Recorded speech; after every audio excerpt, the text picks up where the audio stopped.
Jim and Linda's beautiful 4-year-old daughter Kaylee was born with androgen insensity syndrome. It's a genetic condition that occurs in about 1 in 20,000 people. Now, they fear that Kaylee will grow up confused about her sexuality.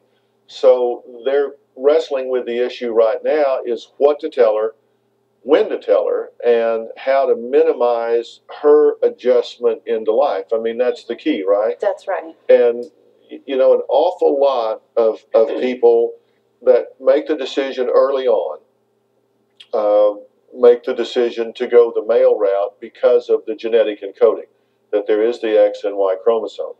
But a significant number wind up making the female decision because they start looking at cues. You know, you start looking at cues with your child to see where they seem to feel most comfortable, what their characteristics are, what they tend to gravitate towards most naturally.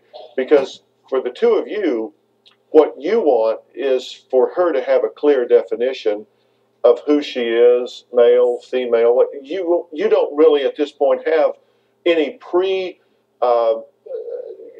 you're not predisposed in one direction or another. You just want her to find her place and be happy, right?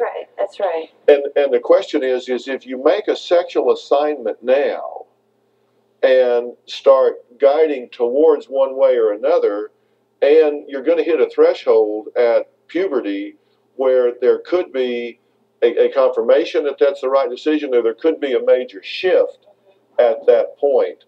What's your prediction at this point based on, I mean, you hear her making male-oriented comments, right, but yet you see her as a cute little girl, and she has the feminine characteristics. What's your prediction of where this is going to wind up at puberty? I think we're surprised right now that it has, the subjects actually came up, that she talks about being a boy. And we didn't really think, I guess, that we would have to deal with it till later on. And ultimately, you know, I mean, it's going to be her decision to make.